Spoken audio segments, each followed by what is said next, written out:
شیطان کا وسوسہ، پتہ نہیں قبول ہوگی یا نہیں، اتنی دعا تو مانگ چکا ہوں، ابھی تک تو کوئی نتیجہ سامنے نہیں آیا، اور مانگنے کا کیا فائدہ ہوگا۔ کیا واقعی دعا مانگتے ہوئے یہ وسوسہ نہیں آتا سب کو؟ یا یہ مایوسی کی کیفیت نہیں آتی، میری تو نہیں سنی جا سکتی، معلوم نہیں وہ کون خوش قسمت ہے جن کی دعائیں سنی جاتی، اس لیے چلو کسی اور سے کہہ دیتے ہیں وہ میرے لیے دعا کر دے، اپنے لیے خود کیا کرنا۔ تو شیطان ہمیشہ دعا مانگنے کے عمل میں رخنا ڈالتا ہے، خلل پیدا کرتا ہے، کیونکہ دعا ایک ایسا عمل ہے جو اللہ اور بندے کے درمیان ایک محبت کا تعلق پیدا کرتا ہے، ایک اپنائیت کا تعلق پیدا کرتا ہے، ایک تقرب کا تعلق پیدا کرتا ہے۔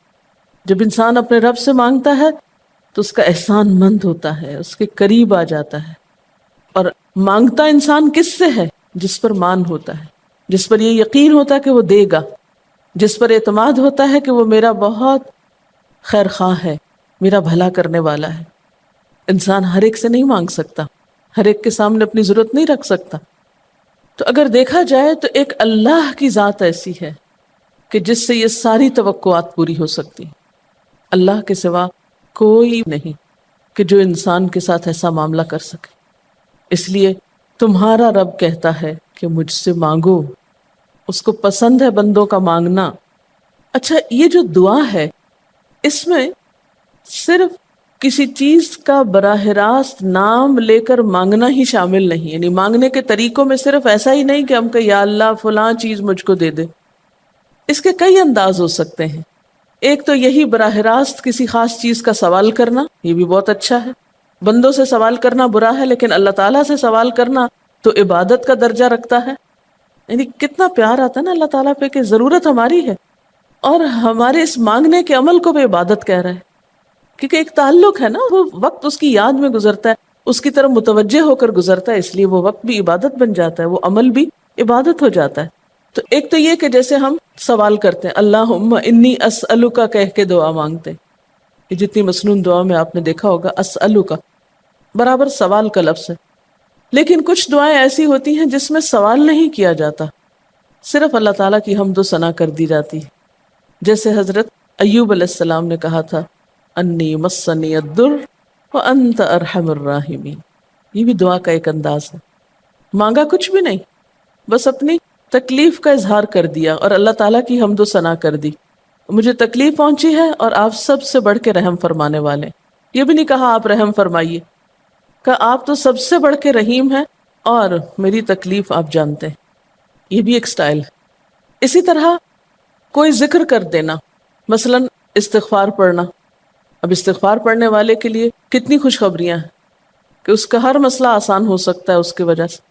خیر اس میں تو بخشش کی طلب ہوتی ہے، ایک طلب کا انداز ہے، لیکن استغفار جو ہے وہ عام دعا سے ذرا مختلف ہے۔ اسی طرح درود شریف پڑھنا، اس میں اپنے لیے تو آپ کچھ بھی نہیں مانگ رہے ہوتے، نبی صلی اللہ علیہ وسلم کے لیے مانگ رہے ہیں، لیکن وہاں کیا ہو رہا ہے کہ جب آپ ان کے لیے رحمت کی دعا مانگتے ہیں اللہ تعالیٰ آپ پہ 10 رحمتیں فرماتے ہیں۔ یہ بھی ایک مانگنے کا انداز ہے۔ اب درود شریف پڑھنا جو ہے باعث برکت بھی ہے، عبادت بھی ہے، ذکر بھی ہے اور ایک طرح کی دعا بھی ہے۔ اسی طرح بعض اذکار کے آپ نے کتنے فائدے دیکھیں، صبح شام کی دعاؤں میں آپ دیکھیے آپ پڑھتے ہیں بسم اللہ الذی لا یضر مع اسمہ شیء فی الارض ولا فی السماء وہو السمیع العلیم۔ یہ صرف ذکر ہے، اس میں آپ مانگ تو کچھ نہیں رہے، لیکن کتنی فضیلت ہے اس کی کہ جو شخص یہ دعا پڑھے گا اس کو کوئی چیز نقصان نہیں دے گی۔ اس میں آپ یہ نہیں کہہ رہے کہ یا اللہ میں تجھ سے سوال کرتا ہوں کہ ہر نقصان دہ چیز کو مجھ سے دور کر دے، نہیں۔ پھر اسی طرح اللہ تعالیٰ کی حمد و ثنا کے جو کلمات ہیں، مثلا لا الہ الا اللہ وحدہ لا شریک لہ لہ الملک ولہ الحمد وہو علی کل شیء قدیر۔ عرفات کی حدیث میں آتا ہے کہ آپ نے فرمایا کہ عرفات میں میری دعا اور مجھ سے پہلے انبیاء کی دعا یہ کلمہ ہے، یہ لا الہ الا اللہ۔ اب اگر دیکھا جائے تو اس میں تو کوئی دعا کی بات نہیں، یہ تو صرف اللہ کا ذکر ہے۔ تو یہ بھی مانگنے کا ایک طریقہ، ہم مانگے کچھ نہیں، بس صرف ذکر کرتے رہے اس کا بیٹھ کے۔ اسی طرح آپ دیکھتے ہیں کہ طواف کے دوران آپ کیا پڑھتے تھے، سبحان اللہ والحمد للہ ولا الہ الا اللہ واللہ اکبر۔ اب یہ دعا تو نہیں، یہ تو ذکر ہے اللہ کا۔ تو اللہ تعالیٰ کا ذکر کرنا، اس کی کتاب کی تلاوت کرنا، اس کو پڑھنا، علم حاصل کرنا، یہ ایسے اعمال ہیں کہ جن میں مشغول ہو کر انسان کے لیے کائنات کی ہر چیز دعائیں کرنے لگتی، طالب علم کے لیے بہت سی مخلوق دعائیں کرتی. آپ مشغول ہو گئے کسی اور کام میں، خدمت خلق میں یا علم حاصل کرنے میں، اور اللہ تعالیٰ کی مخلوق شروع ہو گئی آپ کے لیے دعائیں کرنا. عرش والے فرشتے آپ کے لیے دعائیں کرنے لگتے ہیں اگر آپ ایمان لا کر اچھے کام شروع کر دیں. تو اللہ سے مانگنے کے مختلف انداز ہیں، ڈائریکٹ مانگنا بھی اور مختلف عبادات کرنا بھی. اسی طرح وَاسْتَعِینُوا بِالصَّبْرِ وَالصَّلَاةِ، مدد مانگو صبر اور نماز سے. ٹھیک ہے، نماز میں انسان بہت سی دعائیں پڑھتا ہے، لیکن اگر مشکل وقت میں انسان صبر کے ساتھ نفل پڑھ کے اللہ تعالیٰ کا ذکر کرے اور اس کو سمجھ نہ بھی آئے کہ کیا دعا مانگو، کیونکہ بعض پریشانیاں ایسی ہوتی کہ انسان منہ سے کچھ نکال بھی نہیں سکتا، تو یہ نماز بھی کافی ہو جائے گی. وَقَالَ رَبُّكُمُ ادْعُونِي، اور تمہارا رب کہتا ہے مجھے پکارو. اور پکارنے کے کئی انداز ہیں.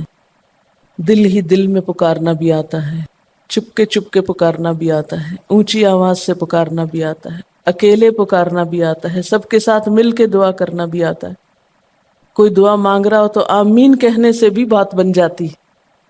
مجھے یاد ہے کہ ایک دفعہ میں عمرے پر گئی اور طواف کے بعد جہاں میں نفل پڑھ رہی تھی، تو نفل کے بعد میں نے سوچا کہ میں اپنی دعا کرتی ہوں. اتنے میں ایک شخص عربی میں کوئی دعا مانگ رہا تھا. اتنی خوبصورت دعا تھی کہ میں نے ایسی دعا کسی سے نہیں کبھی سنی، اور میں نے صرف آمین کہنا شروع کر دیا.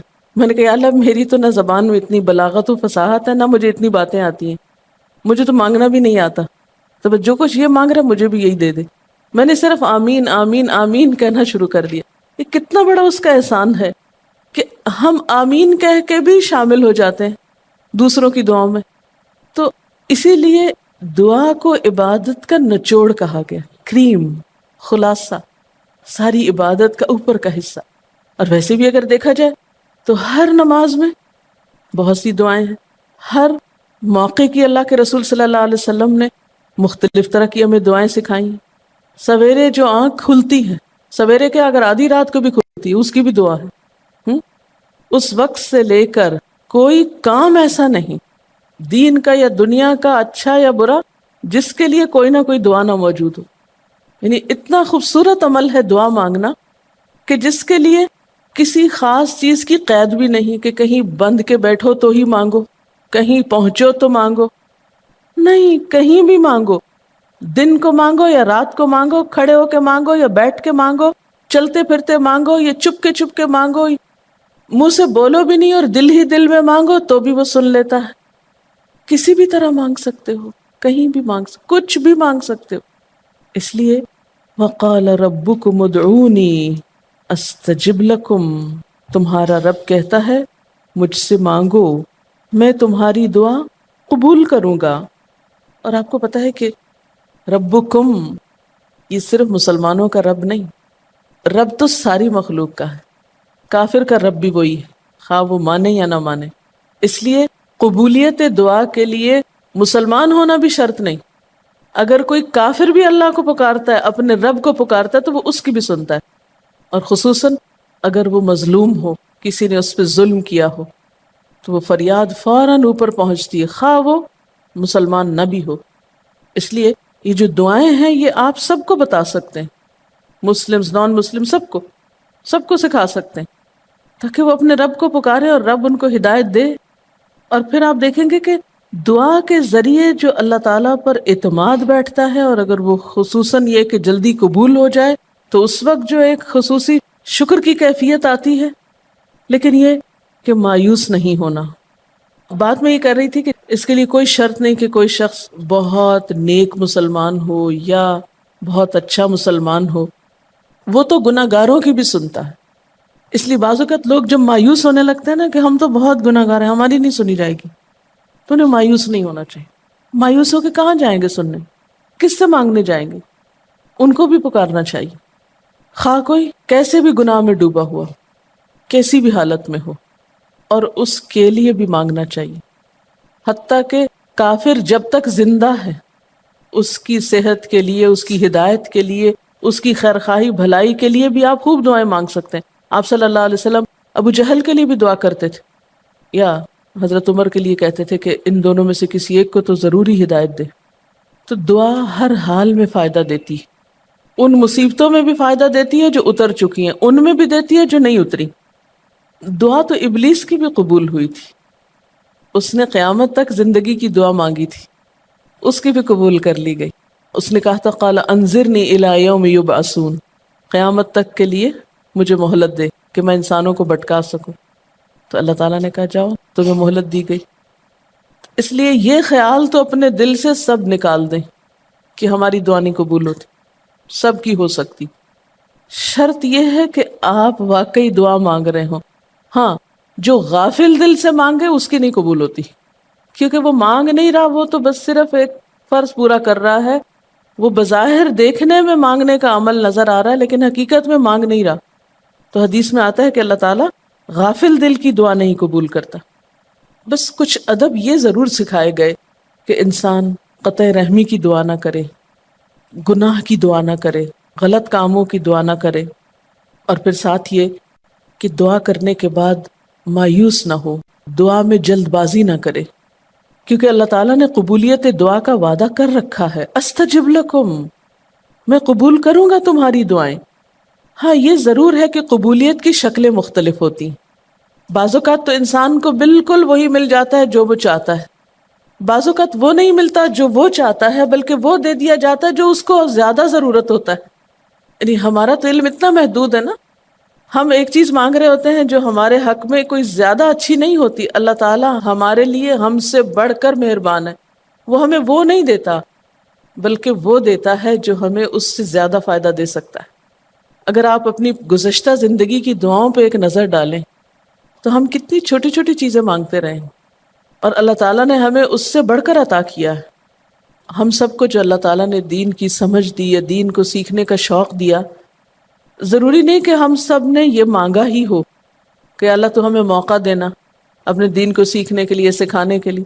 لیکن یہ ضرور ہو سکتا ہے کہ ہم زندگی میں کچھ اور مانگتے رہے اور ہمیں وہ نہیں ملا، یہ نعمت مل گئی اور وہ ہمارے حق میں زیادہ بہتر ہو گئی. اور یہ ہو سکتا تھا کہ ہمیں وہ چیز مل جاتی اور آج ہم اس چھوٹی سی چیز کو لے کر اس کا شوق بھی پورا کر چکے ہوتے، اس کی ساری اٹریکشن ختم ہو چکی ہوتی. کیونکہ دنیا کی کوئی چیز ایسی نہیں جس کی اٹریکشن ختم نہ ہو جائے یا جس کی ویلیو گھٹ نہ جائے، جو پرانی نہ ہو جائے. لیکن قرآن کا علم ایک ایسا علم ہے جو ہر دم نیا لگتا ہے، ہر دم زندگی دیتا ہے، خوشی دیتا ہے، سکون دیتا ہے، ایک راحت ملتی ہے. یہ پرانا نہیں ہوتا. پھر اسی طرح یہ بھی ہوتا ہے کہ بعض اوقات انسان کی کوئی آفت ٹال دی جاتی. آپ مانگ رہے ہیں رزق، تو وہ رزق میں برکت تو نہیں ہوتی مثلا، لیکن کوئی بیماری آپ سے ٹال دی جاتی کہ خدا نہ خواستہ آپ کو اگر مال مل بھی جائے اور ایسی بیماری لگ جائے کہ سارا مال اس میں ڈوب جائے تو مال بھی گیا اور تکلیف الگ. تو اللہ تعالیٰ اپنی رحمت سے آپ کو زیادہ مال تو نہیں دیتے مگر وہ بہت بڑی بلا سے محفوظ رکھتے ہیں، کسی حادثے سے بچا لیتے ہیں، کسی ایسی پریشانی سے بچا لیتے ہیں کہ جس میں آپ کا سب کچھ ہی کھپ جاتا. کیونکہ ہمارے پاس کوئی رائٹ تو نہیں ہے، ہم کو ڈیزرو تو نہیں کرتے کہ ہر وقت ہم امن و امان میں رہیں. ہمارے اپنے گناہوں کی بدولت، کئی بیرونی اسباب کی بدولت کوئی مشکل، کوئی حادثہ، کوئی مصیبت کسی بھی وقت آ سکتی جو دنیا میں مختلف لوگوں پر آتی رہتی. ہم ہر امن ڈیزرو تھوڑی کرتے ہیں، یہ تو اللہ کی عنایت اور رحمت اور نعمت ہے کہ وہ جو ہمیں دیے ہوئے یہ. اور یہ عین ممکن ہے کہ ہم کوئی اور دعا مانگتے ہوں اور اللہ تعالیٰ اس کی بجائے ہمیں عافیت میں رکھے ہوئے ہو، ایک پرسکون زندگی دیے ہوئے ہمیں کہ ہمارے ہاتھ پاؤں سلامت ہیں، ہم بول سکتے ہیں، ہم دیکھ سکتے ہیں، ہم کھا پی سکتے ہیں، ہم چل پھر سکتے ہیں، ہم کسی کے محتاج نہیں ہیں. کتنا بڑا احسان ہے اس کا. اس لیے اگر کوئی دعا وقتی طور پر بعین ہی قبول نہیں ہوتی، بعین ہی کا کیا مطلب ہے؟ ایز اٹ از، جس طرح ہم چاہتے ہیں، تو بھی کوئی بات نہیں، صبر کرنا چاہیے. لیکن یہ نہیں سوچنا چاہیے کہ نہیں اللہ تعالیٰ دعا نہیں سنتا. ایک اور جگہ پر بھی فرمایا وَإِذَا سَأَلَكَ عِبَادِي عَنِّي فَإِنِّي قَرِيبٌ أُجِيبُ دَعْوَةَ الدَّاعِ إِذَا دَعَانِ فَلْيَسْتَجِيبُوا لِي وَلْيُؤْمِنُوا بِي لَعَلَّهُمْ يَرْشُدُونَ. جب میرے بندے آپ سے میرے بارے میں سوال کریں تو آپ بتا دیجئے کہ میں قریب ہوں، بہت قریب ہوں. اجیب دعوت الداعی، میں پکارنے والے کی پکار کا جواب دیتا ہوں. استجب لکم، قبول کرتا ہوں. یہ ایسے دل کے بہلانے کے لیے نہیں کہا گیا، یہ حقیقت ہے، یہ سچ ہے، اس پر ہمارا ایمان اور یقین ہونا چاہیے پختہ، اور اس کو چھوڑ کر اوروں کے پاس نہیں جانا چاہیے، کسی اور سے نہیں مانگنا چاہیے، صرف اسی سے مانگنا چاہیے، کیونکہ یہ عبادت بھی ہے اور پھر وہ ہر چیز دینے کے قابل بھی ہے، اس کی قدرت، اس کا علم، اس کی رحمت ہر چیز پہ چھائی ہوئی ہے، اس لیے اس سے مانگتے چلے جاؤ، اور پھر کبھی ایک انداز سے، کبھی دوسرے انداز سے، کبھی تیسرے انداز سے، لیکن اس سے ہمیشہ اچھی امید رکھو، لا تقنطوا من رحمت اللہ۔ لیکن اس کے ساتھ ساتھ ہمیں کچھ فارمل آداب بھی سکھائے گئے ہیں، ایٹ ٹائمز ان کا بھی لحاظ رکھنا چاہیے، یعنی ہر وقت دعا مانگنے کے لیے فارمل انداز اختیار کرنے کی ضرورت نہیں ہے۔ مثلا صبح شام کے اذکار ہیں، چلتے پھرتے آپ پڑھ سکتے ہیں، اب مثلا باتھ روم میں داخل ہونے کی دعا ہے تو اب آپ پہلے سے تسبیح اور درود شریف تو نہیں اس کے پڑھیں گے، یا نکل کے وہ ساری فارمیلٹیز تو نہیں پوری کریں گے جو دعا کے اول آخر کی جاتی ہیں عموماً جب فارمل دعا مانگی جاتی۔ تو ایٹ ٹائمز آپ بس ڈائریکٹ دعا مانگ لیں، ایٹ ٹائمز آپ پوری فارمیلٹیز کے ساتھ مانگ لیں، اور اس میں آپ دیکھیے کہ فارمل دعا مانگنے کا طریقہ کیا ہے کہ اللہ تعالیٰ کی حمد و ثنا سے شروع کیا جائے، نبی صلی اللہ علیہ وسلم پر درود بھیجا جائے، پھر اسی طرح یہ ہے کہ دعا میں عاجزی ہونی چاہیے، مانگنے کا انداز غالب ہونا چاہیے، شعر کے انداز میں چیخ چلا کے دعا نہیں مانگنی چاہیے، یا تقریر کے انداز میں دعا نہیں مانگنی چاہیے، امید اور خوف کے درمیان اعتدال کے ساتھ، پھر اسی طرح یہ کہ دعا میں مبالغہ آرائی نہیں کرنی چاہیے، پھر اسی طرح کچھ چیزیں ایسی ہیں کہ جن کا اگر اہتمام کبھی ہو سکے کبھی کبھار تو بہت اچھا ہے، اور خصوصی جو قبولیت کے اوقات ہیں ان کا لحاظ رکھتے ہوئے ان مواقع سے فائدہ اٹھانا چاہیے، مثلا رات کے تیسرے حصے میں یعنی سحر کے وقت، پھر اسی طرح اذان اور اقامت کے درمیان، صف میں کھڑے ہو کر، صدقہ کرنے کے بعد، کوئی بھی نیکی کا کام کرنے کے بعد، عصر کی آخری گھڑی میں، جمعے کے دن ایک خاص گھڑی میں، سجدے میں دعا، رات کو آنکھ کھل جانے پہ دعا، امر بالمعروف اور نہی عن المنکر کے بعد دعا، تلاوت قرآن کے بعد دعا، عرفہ کے دن کی دعا، رمضان کے مہینے میں خصوصاً روزہ افطار کرتے وقت دعا، پھر عادل امام کی دعا، مسافر کی دعا، بارش کے وقت کی جانے والی دعا، یہ خاص قبولیت کے اوقات اور اسباب ہیں، پھر التحیات اور درود شریف کے بعد کی جو دعا ہے جو ہم بیٹھ کے نماز کے آخر میں پڑھتے ہیں، یہ بھی صرف رب جعلنی تک ہی نہیں بلکہ اس سے زیادہ دعائیں بھی ہیں۔ پھر اسی طرح جب اللہ تعالیٰ پر بہت پیار آ رہا ہو، بہت دل اس کی طرف متوجہ ہو، کیونکہ اللہ تعالیٰ غافل دل کی دعا نہیں سنتے، تو جب دل بہت متوجہ ہو تو فوراً دعا کے بھی فائدہ اٹھا لیں۔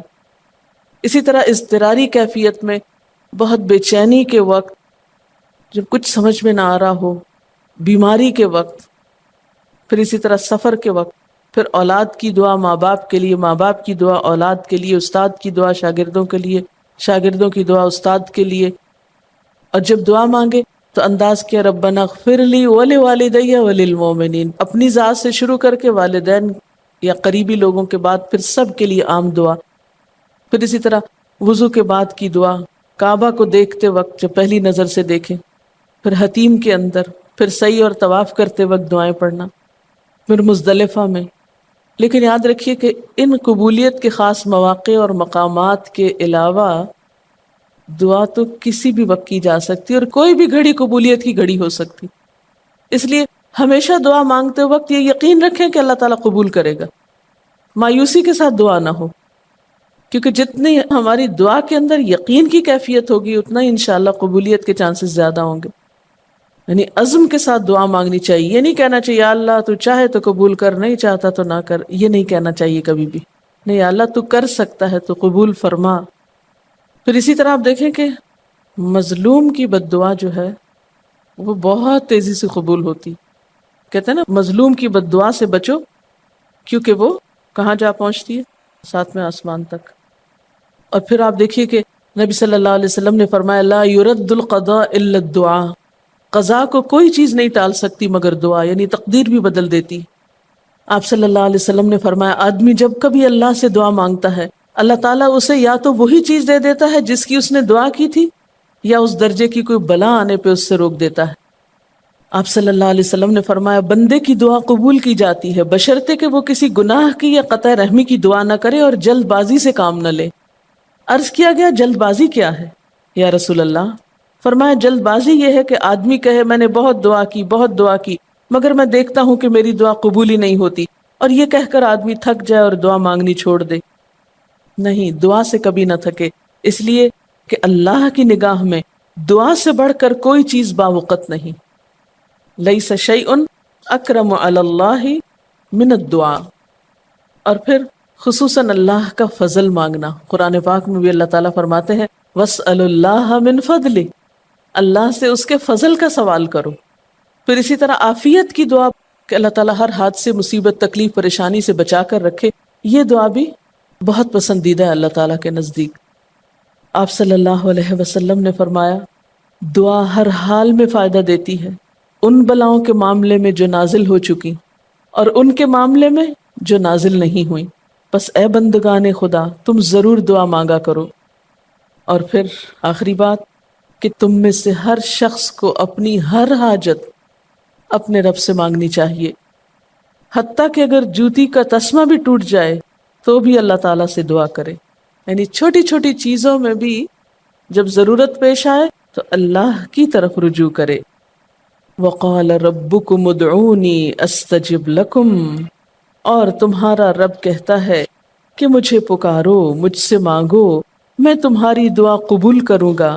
ان الذین یستکبرون عن عبادتی، بے شک وہ لوگ جو میری عبادت یعنی دعا سے تکبر کرتے ہیں، یعنی مجھ سے تکبر کی بنا پر نہیں مانگتے، جیسا کہ حدیث میں بھی آتا ہے من لم یسأل اللہ یغضب علیہ، جو اللہ سے نہیں مانگتا اللہ اس پہ غضبناک ہوتا ہے، یعنی جو دعا نہیں کرتا اللہ تعالیٰ اس سے ناراض ہوتا ہے، کیونکہ وہ تو بے تعلق ہو گیا نا اپنے رب سے نہ مانگ کر، اور خصوصاً تکبر کی وجہ سے۔